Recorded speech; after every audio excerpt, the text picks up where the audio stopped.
Thank you, everyone. Thank you for letting me crash your event. All right. So I'm Eli Arnold. I'm actually running in District 4, which is the West Side. But we can talk. We all got the same problems. We can talk about them anyway.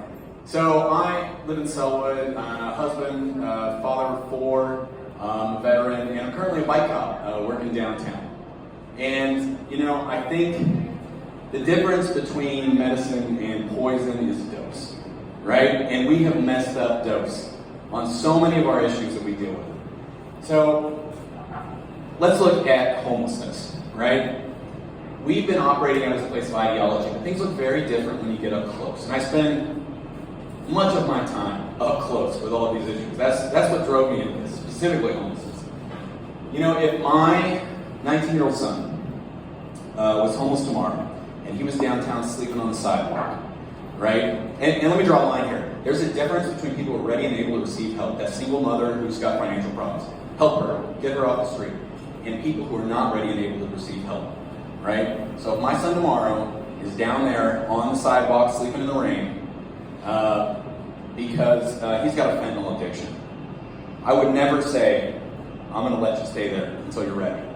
I would get him, and we would go somewhere else, right? We're doing something. Whether you're ready or not, it is not compassion to leave you here. That is cruelty.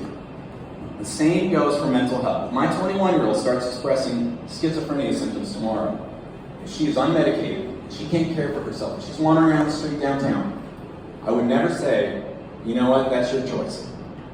I would pick her up, I would skirt the lines of what was legal to take her and get her help. So, I'm sorry to get choked up. It's not compassion. So, real compassion is tough. But we need to move people into shelter and to end street camping. It is cruelty, it's harmful to everybody in our community. I think when it comes to public safety, right? When I went to the police academy, they told us people call 911 on the worst day of their life. How much more traumatizing is it when you call 911 and you hear nobody's coming? And that's a reality for people in Portland. We don't have enough police officers. We started declining in 1995. And the city kept growing and we kept declining in the number of people we had to respond to emergencies. And we got away with it for a while. But I will tell you, last time I checked, so maybe last week before, we have 11 times more homicides this year than Boston does. 11 times. We do not have the capacity to meet our needs. We have to address that. We can address that. I think, a lot of this is just about letting ideology run away with us and forgetting the on-the-ground realities. So we've engaged in some experimental tax stuff.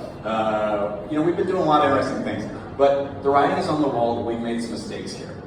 So we see people leaving the city, and businesses leaving the city. A person, and people with the means are leaving. The average income of a person who's leaving Portland today is 3 times higher than the average income of somebody who's arriving. And people who are leaving are disproportionately families with young children. What does that say about how they perceive our city, like our future? As a place to live, work, do business, raise kids. That's a warning. And we can address that.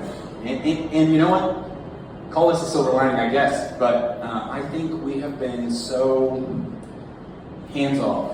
We've tried so little that any little thing that we do is going to show results so fast that we can make great progress on this. We can do it. And you know what? We still have mountains and the rivers and the trees and the parks and the people. We all want that Star Trek The Next Generation future with less inequality and clean environments and tolerance and we can have that, and we have a forward-looking population, right?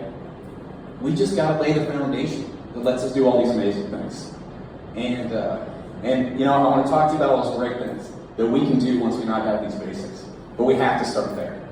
So I'm Eli Arnold, EliForPortland.com. I know I'm not in your district, but you can throw $5 anywhere in the city, and I hope you be successful where I am. And I look forward to talking to you all.